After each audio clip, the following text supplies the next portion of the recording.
Welcome back to ஹாலி Tamil 2025ல கொரியன்ல வந்திருக்கிற ஒரு crime thriller drama movie தான் ஹிட்மேன் 2. இந்த படத்தோட தமிழ் வெர்ஷனை இப்போ நமக்கு பிரைம் வீடியோவில் ஆட் பண்ணியிருக்காங்க. படம் இப்போ உங்களுக்கு தமிழ், தெலுங்கு, ஹிந்தின்னு மொத்தமாக 3 லாங்குவேஜஸ்லையுமே அவைலபிளாக இருக்குது. இந்த படத்தோட ஃபர்ஸ்ட் பார்ட் 2020ல் வந்துச்சு.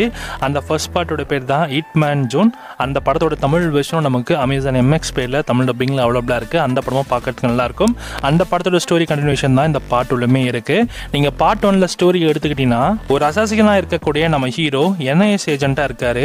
அவரோட டெத்தை வந்து அவரே ஓனாக ஃபேக்காக கிரியேட் பண்ணி அவர் இறந்தது மாதிரி காமிச்சுக்கிட்டு இவருக்கு ஒரு பெரிய காட்டன் ஆர்டிஸ்ட் ஆகணுன்றது ஆசை. அதுவுமே ஆகிறாரு. அது ஆகிறது தெரிஞ்சுக்கிட்டு யாருமே அவரை தேடி வரலை.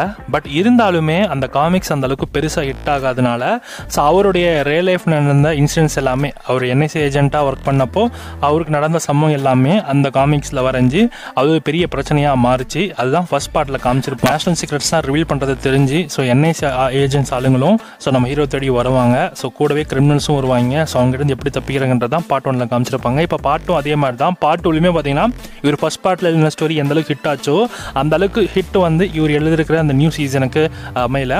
அதனாலே என்னவோ இவர் இன்னொரு ஒரு சீக்ரெட்டான ஒரு கதையை வந்து மறுபடியும் எழுத ஆரம்பிக்கிறாரு. அது ஹிட் ஆகி அதை தேடியும் நிறைய பேர் வராங்க. அவங்ககிட்ட நம்ம ஹீரோ எப்படி தப்பிக்கிறார் அப்படின்றதையும், அந்த ஒரு நியூ சீசன் அவருக்கு ஃப்ளாப் ஆனதுனால அவருக்கு என்ன மாதிரியான ஒரு மலையில இருந்துச்சு, அதனால் அவர் என்ன யோசிச்சாரு அண்ட் அதுலேருந்து எப்படி வெளியே வந்தார் அப்படின்றது தான் கதையாக இருக்கும். ட்ரை பண்ணி பாருங்க. இந்த படத்தோட தமிழ் வெர்ஷன் இப்போ உங்களுக்கு அமேசான் பிரைம் வீடியோவில் அவைலபிளாக இருக்குது. படம் நல்லா தான் இருக்குது. ட்ரை பண்ணி பாருங்கள். தமிழ் டப்பிங்லும் பார்க்கறதுக்கு சூப்பராகவே இருக்குது. ஃபர்ஸ்ட் பார்ட், செகண்ட் பார்ட் 2 பார்ட்டுமே நீங்கள் அடுத்த டைமில் உட்காந்து தமிழ் டப்பிங்லாம் பார்த்தலாம். இந்த படத்துக்கு SRS ரேட்டிங்ஸ் 5க்கு 3 கொடுக்கலாம்.